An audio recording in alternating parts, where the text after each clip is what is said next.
All right, before we get to our next guest, we do have a little bit of breaking news from what we were just talking about. Jonathan Lemire. Yeah, an update that Speaker McCarthy, who is still overseas, has said he will accept the invitation to the White House next week. So there will be the big four.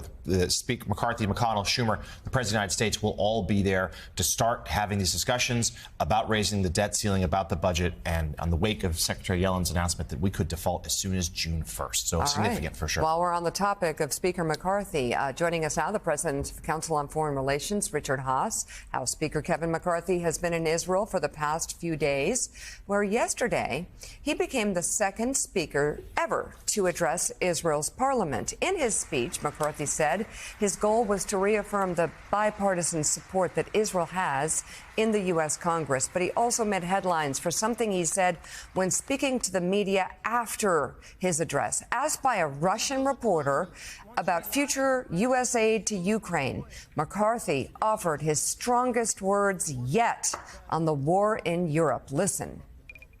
We know that you don't support the current unlimited and uncontrolled supplies of weaponry and aid to Ukraine. So can you comment, is it possible if in the near future the U.S. policy regarding sending weaponry to Ukraine will change? Okay, I'm not sure. The sound here is not good. Did he say, I don't support aid to Ukraine? No, I vote for aid for Ukraine. I support aid for Ukraine. I do not support what your country has done to Ukraine. I do not support your killing of the children either. And I think for one standpoint, you should pull out. And I don't think it's right. And we will continue to support because the rest of the world sees it just as it is. Wow. As a frequent critic of Kevin McCarthy, I just want to say that was amazing, Richard Haass, and also much needed in terms of how some Republicans were very carefully parsing their words about aid to Ukraine, and that's saying it mildly. This was resounding and in an incredible situation, too.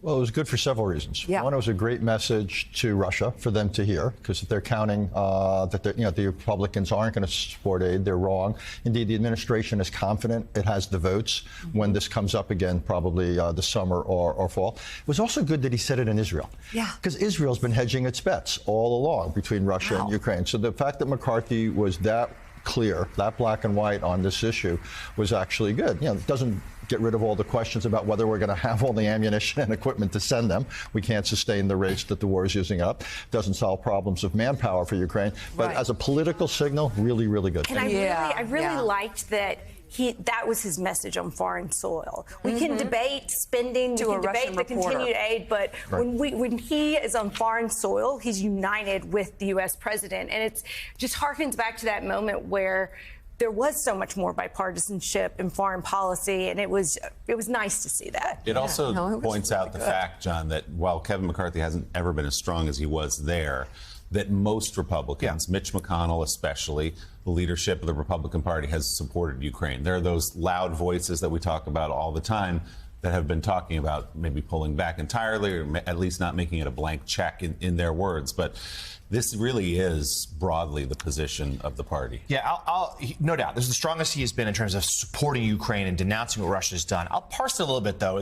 He's never said that we shouldn't support Ukraine. He just said it shouldn't be unlimited support. So, and he didn't say differently here. So that's still a debate that could be coming this summer or fall, is whether or not that this, especially if the counteroffensive, Richard, as you and I have been talking about, if the counteroffensive doesn't go as well as Ukraine hopes it does, could that impact the calculation as to the funding that comes? And we also should be noted that his strong support of Ukraine comes after a very prominent voice on cable news, on Fox News, is no longer on the air, a voice that was very skeptical of U.S. efforts to help Jonathan, Ukraine. you're so cynical. No, but you're right. There will be a big debate this fall, depending upon how the offensive goes. If the battlefield kind of looks like it looks today, plus or minus a few miles, then I think there's going to be a major debate in Europe and the United States. Is this worth it? Would another year of fighting change any of the basics? So that debate is coming, but it's important that this year be a test of the strategy, give Ukraine the support, give them perhaps aircraft, give them more advanced munitions, see what happens, see what the Russians do, see if the Chinese step in to help them and so forth.